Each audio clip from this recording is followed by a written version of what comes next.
chapitre 16 de ton livre, un futur président à ma table, tu vas devenir l'ami de Abdelmajid Tebboune.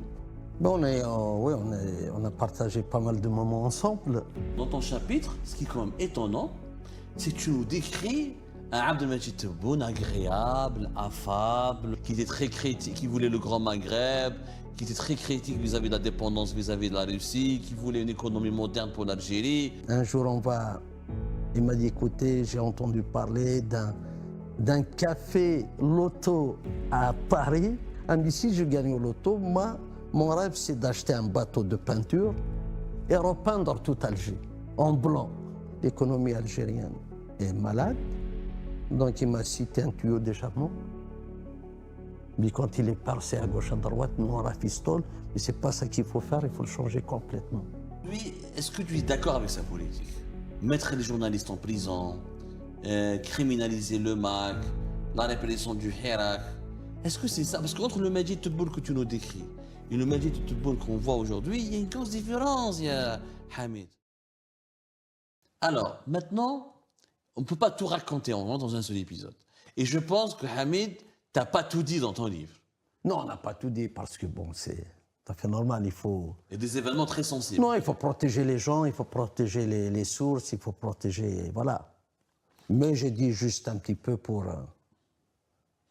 Alors, pendant cette période-là, et juste au moment où tu es devenu une source ou un intermédiaire entre les services secrets français et algériens, c'est là où tu vas devenir, c'est quand même incroyable, parce qu'il y a tout un chapitre consacré à cette histoire, le chapitre 16 de ton livre, un futur président à ma table, tu vas devenir l'ami de Abdelmajid Tebboune, l'actuel président de la République.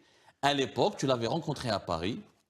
Il venait de quitter donc, un poste du gouvernement. Il était entre 91 et 92 ministre délégué aux collectivités locales. C'était à l'époque de Sidi Ahmed Orzali. Le ministre de l'Intérieur à l'époque, qui était son supérieur direct, c'était l'Arbi Belkher. Et lui, il venait de quitter le gouvernement. Il traversait une traversée du désert, voilà. Il n'avait plus de poste officiel. Et c'est là où tu es devenu son ami. Tebboune, toi et Tebboune, vous êtes amis en fait. Bon, oui, on a partagé pas mal de moments ensemble. Mais il faut savoir que Tebboune, je l'ai connu avant les services. Ouais. Je pense que, ouais, voilà, avant les services.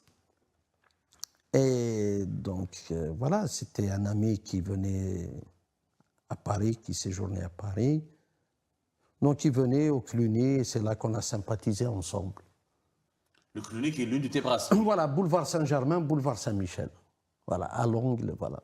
Il prenait un café chez toi. Voilà, il prenait, on a sympathisé, on a partagé de bons moments ensemble.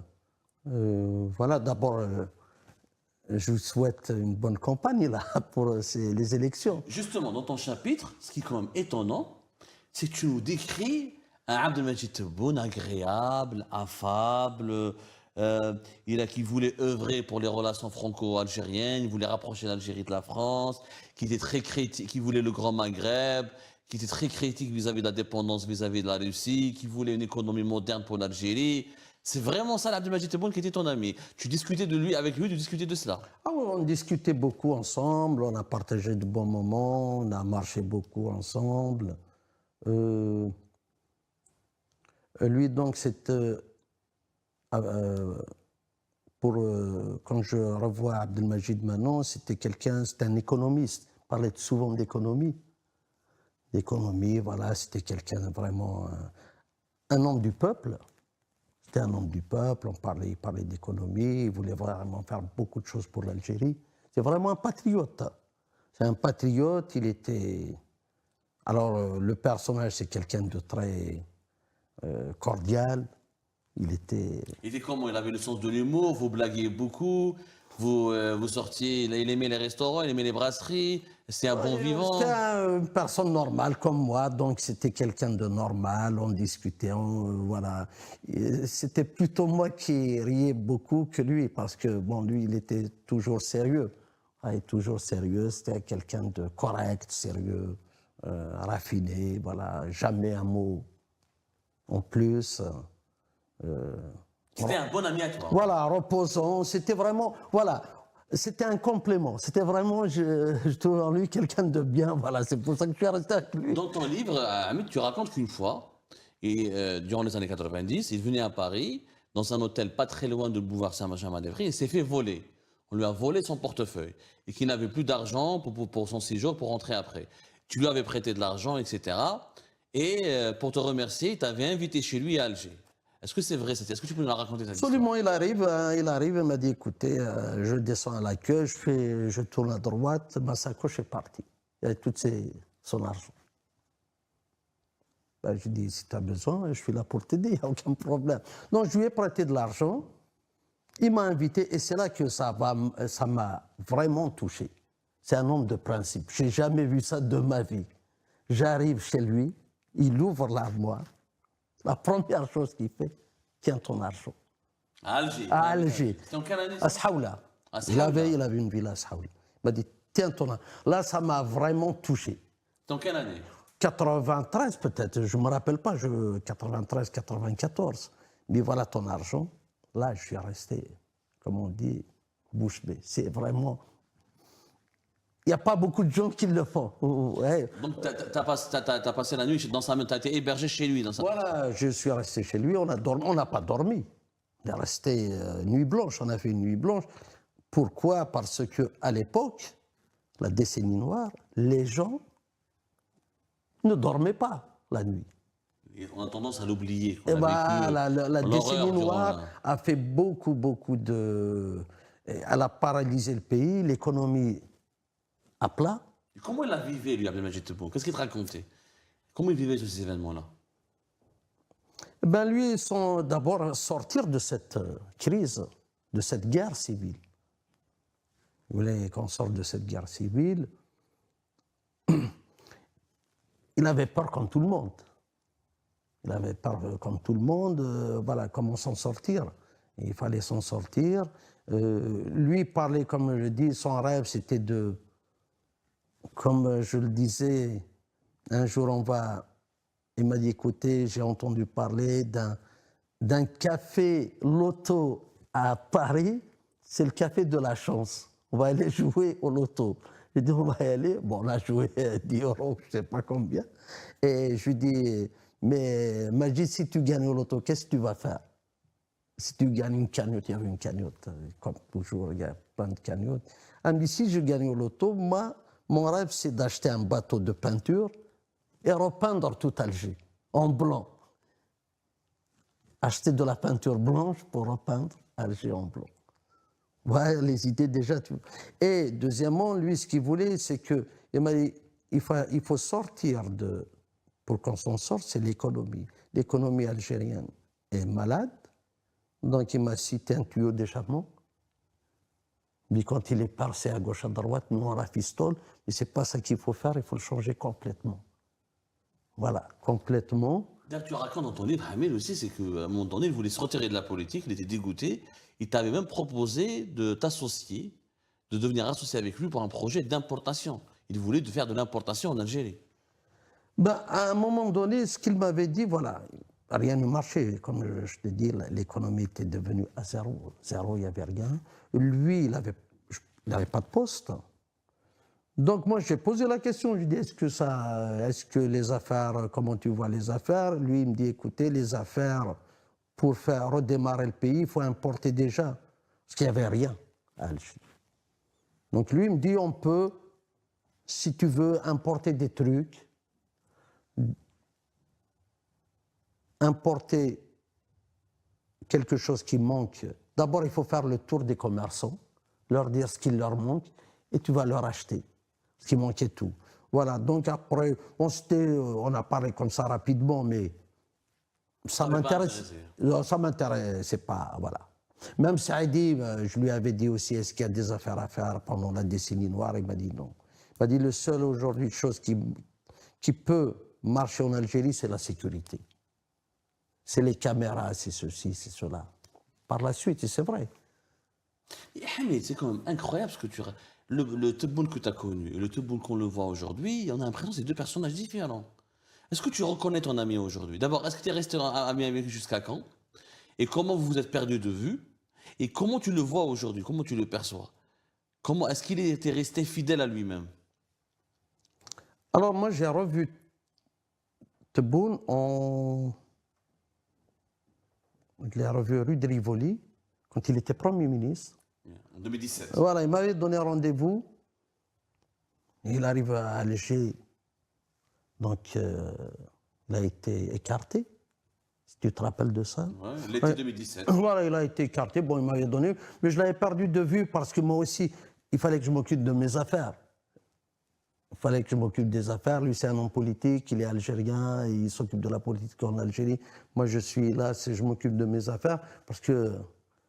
Et au début des années 2000, vous vous êtes plus revus. On Après la décennie voilà, on noire. ne s'est pas revus. On ne s'est pas revus. Lui, il a pris le. Voilà.